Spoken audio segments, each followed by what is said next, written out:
A few years ago, my wife and I were browsing through a bookstore, and I came across a book called Becoming a Millionaire God's Way. I don't know if you heard that. Becoming a Millionaire God's Way. Anyway, the book title intrigued me because I was looking for a way to make a lot of money, obviously because you need money to build a castle. But not only that, but I grew up always, well, not always, I, I grew up frustrated at times, being told by my parents that we didn't have the money to buy this or that. And so, starting my own life, I wanted to do something different. I wanted to do better. I wanted to figure out how to be someone that had money to buy whatever it is that I wanted to buy. So anyway, I picked up the book and I read through it. It was good. I don't really remember much about what I read because the thing that caught my eye was at the very beginning. It was a foreword written by Robert Kiyosaki, and he is a guy who wrote another book called Rich Dad Poor Dad. And so after I read the book, the next book I bought was Rich Dad Poor Dad, and I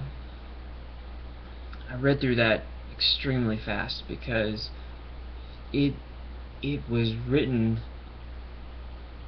in a way that it was written in a way that I was looking for, meaning I was looking for something simple. My first thought about money was that it wasn't taught to me in school, and the stuff that was taught to me, they don't teach you how to make lots of money. They just tell you how to get a job. And so I wanted to learn how to make lots of money. And whenever I was reading through Rich Dad Poor Dad, there was one like 3-word phrase inside of one of the chapters that just, I was like, I found the gold nugget. And that one phrase got me just completely intrigued with how you make money, and not to the point of I don't want to be just filthy rich and just have so much money that I don't know what to do with it, because money isn't the motive. I'm not motivated by money, but money is kind of a separation between me and the stuff that I want to do, and not just me, lots of people. So anyway, this phrase was 3 words, and he said that it was the secret of the rich, and this is what they do. If you know how to do this one thing, then you can be rich. And the phrase was, buy more assets. Now, he defined assets as things that make money for you without you having to do anything with it. And he suggested things like businesses and real estate and things like that, rental properties, and I assume stocks, and just, he defined assets as not something that you have and you can sell, but something that you have and it's making money for you while you have it. So anyway, after reading that book, I went all out and I started researching everything I could about other things like real estate and stocks and businesses and stuff like that. And in all the books that I read, everything that he said, like that one thing that he said, buy more assets, it rings true in every millionaire book that I read. And so I'm working on my own experiences and my own path to get to the place where I have enough resources, I have enough money to live my dream.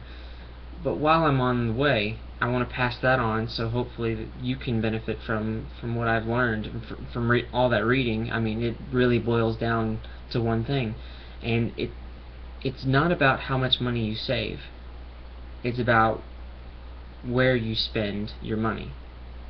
And so if you're going, here's something that I suggest doing. For this year, I want you to come up with some kind of estimate of how much money you're going to make. What's the big lump sum, and then I want you to take that amount and I want you to say, okay, this much is going to be towards my cell phone, this much is going to be towards my rent, this is going to be towards my electric bill, and just whatever.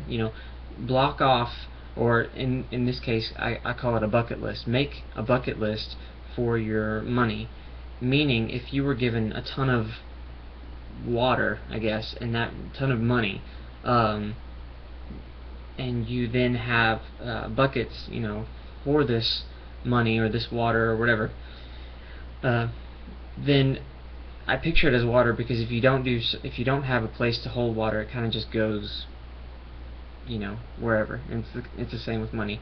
But anyway, make a bucket list for your money and say, this is where I want to spend it, and then look at the big picture. This year, do you have enough money to buy a plane ticket to Alaska, or do you have enough money to buy a new car? Do you have enough money to do something? And if you don't, then how much money do you need? And get that exact figure and make it a bucket and say, okay, this is how much money I need. Because if you start now with exactly where you're going to spend your money, then you're going to know exactly what to do when the money comes in. You're going to know where it goes. And I mean, that's the issue with people who win the lottery. They get a ton of money, but they don't have a bucket list. And so they just start buying whatever, and then all of a sudden it's gone. So, the thing you need to do with your money, and this is what I'm learning how to do, is you have to know where to put it. And what I mean, and so, where you put it is in things that will help you get closer to your dreams or closer to your goals. You don't want to just spend it on a bunch of stuff, toys and things like that. Think about, will this get me further? Will this get me to my ultimate dream? And I truly believe it'll work. I mean, from what I have read, that's the way to do it. It's not how much you save, it's where you spend. So, hope that helps.